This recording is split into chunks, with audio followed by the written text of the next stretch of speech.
All right, I got something special for all you M42 lovers. I've wanted to install one of these RHD kits for a while. I just never found myself selling this to a customer because it doesn't really do much, in my opinion, for any of these cars. You know, I see people doing ITBs on S52, all of that stuff, but I guess that's a little different. Again, I wouldn't upsell a customer to doing any of that. For a personal car, maybe, but none of my personal cars. But it's pretty cool to see that there are companies out there making parts that other people like and want to install. So we have this RHD ITB kit for an M42, and we have, excuse the iced coffee. We have a customer's E30 318 that just came back from the body shop. This car was in pretty good shape, but there was a lot of imperfections the customer didn't like, so we went ahead and did a whole respray. Now he also wanted to do the ITB kit, which we're doing so now. But of course, great looking product. It looks like there was a lot of time spent developing this. It's not bad, but of course, Adam and myself can't just leave stuff the way it is if we don't like it. So to school everyone on how ITBs work and all of that, when you have ITBs on a factory car, you always have each bank or each cylinder interconnected with each other for vacuum balancing or for your brake booster, for whatever you need as far as like drivability and all that. You need to have equal amount of air being pulled out of each cylinder, such as your brake booster. So they offer this manifold. All they're technically doing with this is connecting all cylinders to one port, or to have multiple ports. But it's pretty ugly, and I don't like having a bunch of hoses, a bunch of extra stuff. So Adam is going to machine 2 manifolds, or they're gonna be manifolds, but they're basically gonna connect these 2 cylinders here, these 2 cylinders here, with a rubber hose in the middle, and then a port for the booster check valve in the back, which is gonna replace all of this, gonna make everything cleaner.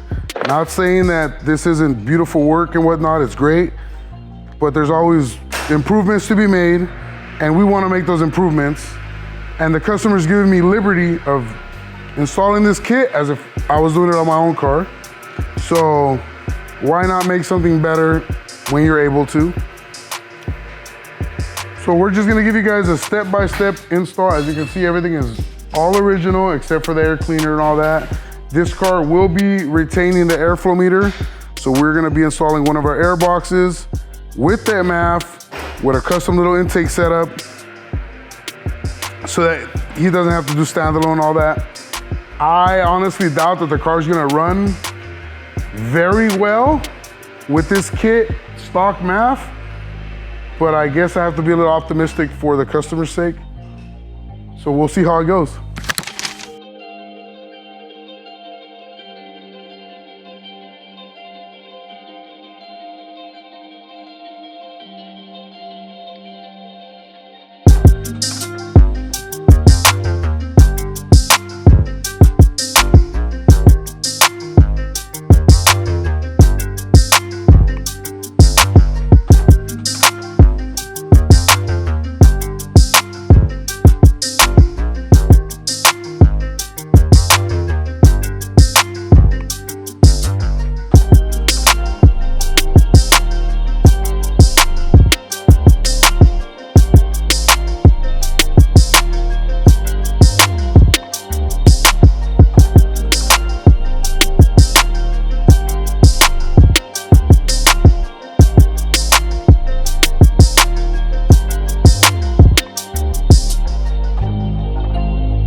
right, little update on the E30.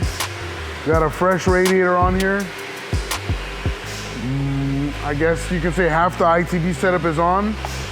I'm gonna bring the camera close, you'll see. We kind of screwed up and jumped the gun a little bit, so you can't really see this like face to face, but you can see this is the manifold that Adam basically machined up.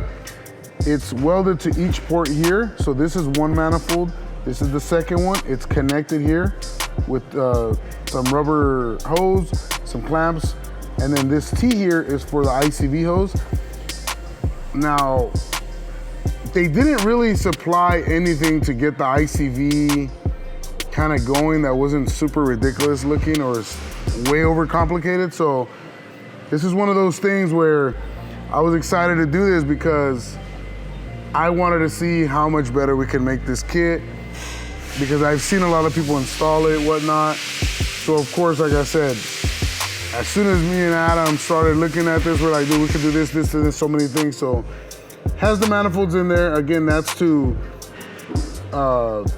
basically get vacuum from every single cylinder versus just one, or have they supply this manifold that you connect hoses to, which was gonna be a nightmare.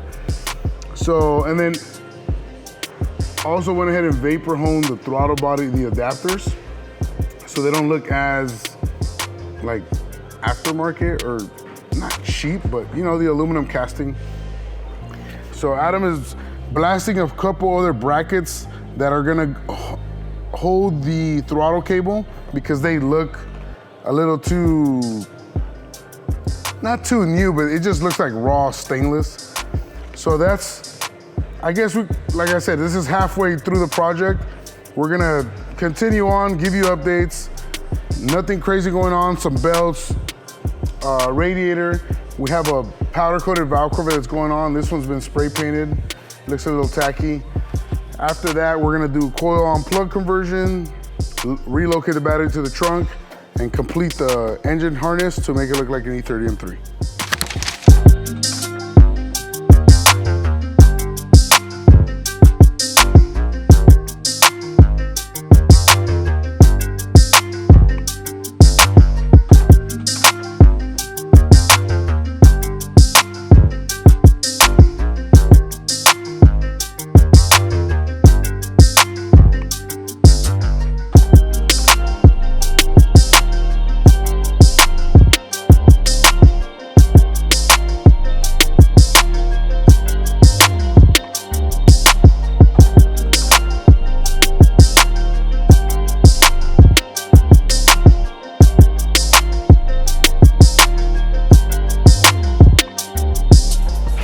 Make a bracket to fucking alternator. I'm assuming once this is trimmed, the math will be like here. Yeah. You know? So I guess we can make a fucking bracket. The bolt holes are here. Weld onto this. Don't even bolt on. We'll just weld on straight to it. Make a fucking L. Yeah, it's just regular. And then I ordered him one of those AEM, the little flaps, remember the old school flaps, so in case you get water. You don't remember those, the bypass? They're like this, and they had like a little cone, like sort of like shaped like this, and they had flaps. Also, the filter cloth. So, yeah, it opens up from there. It gets too heavy. You don't remember those, the AEM ones? They used to put them in the middle of the intakes on the cold airs. No. Well, just Google it real quick. AEM intake bypass.